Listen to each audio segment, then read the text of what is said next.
Scatterbrains. Thank you for coming back to another episode of Scatterbraincy. My name is Travis, and this is going to be really, really fast. I'm going to do the review for Married at First Sight Season 9, episode, I think, 9. Oh my gosh, botched it on TV, and these people look terrible.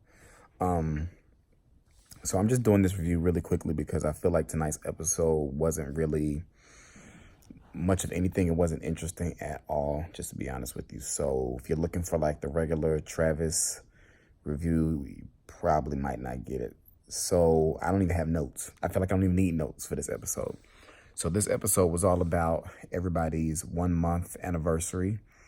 And these episodes are the most boring to me because when you watch 4 couples do the exact same thing with minor differences, it's not really that interesting.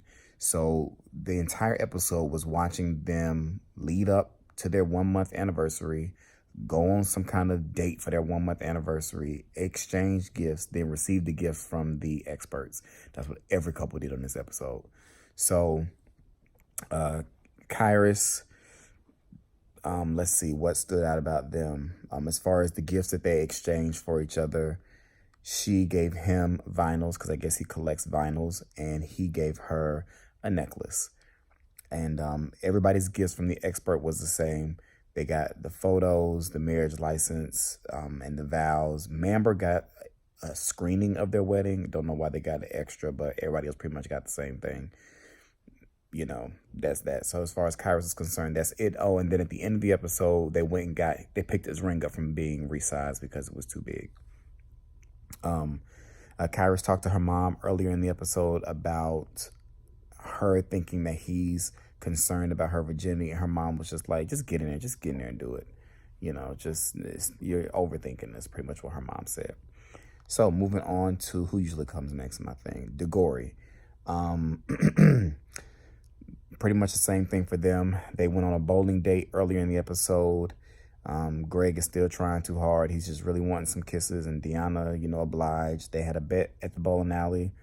If there was a spare, you had to do a chicken dance. If there was a strike, you had to give 4 kisses. So that was their honorable mention. Did we see DeGory exchange gifts? I don't think they exchanged gifts on the show. So we don't know what they did. Maybe they didn't even exchange gifts. So that's that. As far as the experts, they got the same thing as everybody else. He did run her a bath with the little tea light LED candles. But the stupid thing was, after he showed her the bath,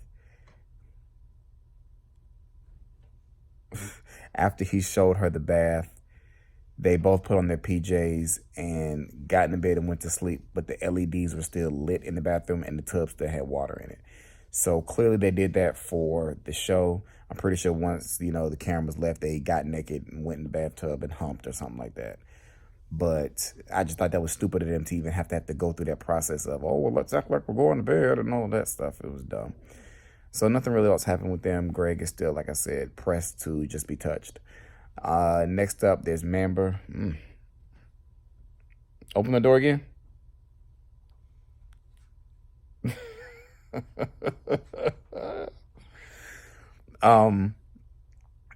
So Mamber was next. Nothing happened with them. Earlier in the episode, we see Matt playing guitar. We did not know he played, anything other than basketball, but he plays guitar. And he wrote Amber a original song that he sung for her as, well, not even really a gift, but that's just what he sung for her during their dinner afterwards. After, they had a little wedding thing or whatever. And I was going to get my guitar out and, sing a song and probably, sing City Girls or something like that, which I don't know the words to, but it's just not even worth it at this point because we're almost at 5 minutes and we're already through 3 of the couples. So nothing else really happened for them. He did ask her, what he could do better as a husband, and she just said, to let me know that you're alive. And that's it for Mamber. And then finally, Jezebeth is still on an emotional roller coaster. Jamie arranged for them to go back to their wedding venue. So they kind of redid the wedding day, walked down the aisle, kissed. He said new vows to her, which clearly don't mean anything based on his behavior. But they had dinner, I think, out near the venue and opened their gifts from the experts. And this is where things went left for them, because they were looking through the photos. Elizabeth kept pointing out how good she looked, how her hair looked, how her dress looked. And Jamie's fragile male ego could not take it. He was getting upset because he was like, was this date just about you? And I'm like, dude, like, he is too fragile. I mean, he is coming off as fragile, because clearly I don't know these people, but I'm just like, you're upset that your wife is acknowledging that she thinks she looks good. Your job is to be like, yeah, babe, or dear, or darling, whatever you call her, you did look good. That did look good. I mean, granted, I guess Elizabeth could have been like, ooh, you look good too. Look at that bald head with that shadow still showing. Ooh, that shade of red that you wore in this picture was perfect. She could have said something like that, but I mean, I didn't think it was necessary. I think he was really overreacting, so that sent their night downhill. He ended up, he came out the room, so they switched to their apartment cam, which they seem to be the only reason why there's an apartment cam. You know, I'm going to be willing to bet that this apartment cam wasn't really a thing, and I'm starting to question if DeGory and Kyrus have an apartment cam. They haven't shown us footage, but I haven't looked close enough in their apartment to see if I see one.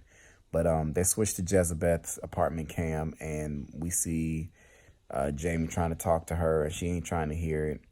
And he ends up getting his stuff, and he leaves for the night. Early on in the episode, they drank their rock water that was charged up by the moon to, to flush out their colon, but clearly it didn't do whatever it was supposed to do, because their energy was still the same. And then the episode ended with no preview for next week. I'm like, what is going on with this? This episode felt very fillerish. Just felt like something the producers threw together, Pastor Cal did meet with DeGory, and Deanna mentioned that her fear was that once Greg sees all of her, that he won't like her. And I don't think there was anything else that really happened in this episode worth mentioning. This episode was very boring. Very boring. That's why I have not moved from the spot I was when it went off. So y'all let me know what y'all thought about the episode. I'm sorry this review is not like what it typically is, but the episode really didn't give me much to go off of. And I don't even need drama. I just don't want to see them all do the exact same thing. So y'all let me know what y'all thought about tonight's episode. Remember to like, rate, comment, even though liking and rating are the same thing. Rate, comment, subscribe, share if you feel like it. Thank you still to those who have purchased my book. I truly appreciate it. For those who are interested, I'll try to put the link down in the description. But if it's not there, oh my gosh, this lady's nipples on Botched look terrible. Her boobs look like Raggedy Ann boobs, like Chucky. Chucky's face had all them stitches and stuff through it. All that is so sad that people just are so uncomfortable or unhappy with their bodies that they end up going to get plastic surgery, and then they come out looking like they had a fight with Freddy Krueger and he won. That is so sad. Oh my gosh. I feel bad for her, but I know they're going to be able to fix it because the Botched doctors, they do a good job. Yeah, anyway, back to what I was saying. Y'all take it easy. Oh, look at her nipples. Yeah, bye y'all.